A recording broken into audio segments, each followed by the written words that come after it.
alors aujourd'hui on se retrouve pour créer un bracelet. Donc cette fois-ci c'est une manchette, donc un peu type Ipanema, donc comme celui que je porte au poignet, que j'ai déjà depuis 1 an et qui est ma foi trouve très joli. Il s'accessorise avec beaucoup de tenues et il a beaucoup de classe. Donc aujourd'hui je vais vous montrer comment fabriquer un.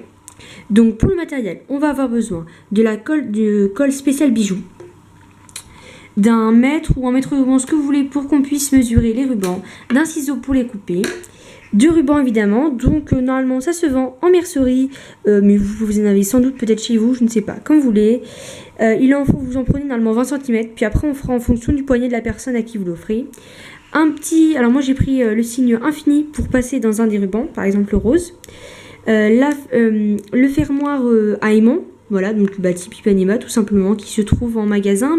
Et puis un petit sachet pour quand on l'offre, c'est plus joli quoi, voilà, au lieu de le donner comme ça, voilà. Alors tout d'abord, on va s'occuper de couper les rubans. Donc par exemple, voyez le mien, il fait donc 16 cm avec les aimants. Et puis on voit bien quand même les rubans sont quand même plus lâches. Donc ça doit bien faire 18 cm.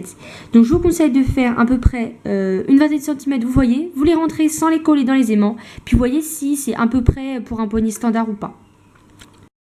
Donc vous ouvrez les manches, vous faites bien attention au sens. Vous voyez, on doit avoir les pointes de ce côté et le trou de l'autre côté. Sinon, lorsque vous allez avoir collé vos rubans et vous allez les refermer, ça va se trouver du mauvais côté. Cette fois-ci, on va bien faire les choses. On va prendre les rubans. Vous allez le mettre à l'intérieur du trou, pareil dans l'autre. Vous allez voir si la longueur vous correspond, si c'est trop ou pas. Vous voyez par rapport à votre poignet et ensuite la personne à qui vous allez l'offrir. Donc ensuite, on coupe les rubans si nécessaire et on se retrouve juste après pour les coller. Donc vous vous organisez pour vos couleurs, pour voir dans quel sens vous voulez les mettre. Moi, je vais les mettre dans ce sens-là.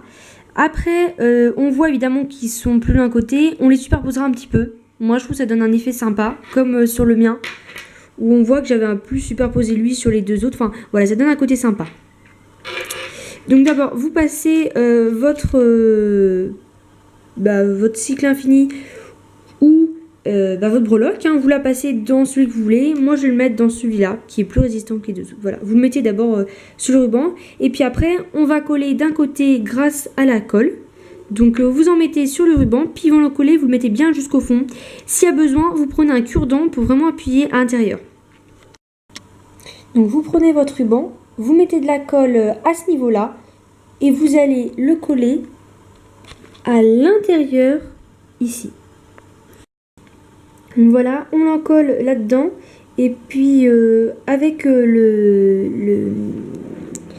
le cure-dent, on va appuyer là-dedans, ici, pour bien le fixer. Donc on prend son temps, on colle bien chaque ruban, parce qu'après ça va tenir normalement assez longtemps, puisque moi ça fait 1 an et ça s'est toujours pas décollé, pourtant je le mets assez souvent. Donc surtout on prend son temps pour bien le coller. Donc là on les colle tous sur cette bande-là, puis après on s'occupera de l'autre côté. Donc voilà ce que ça donne, voilà.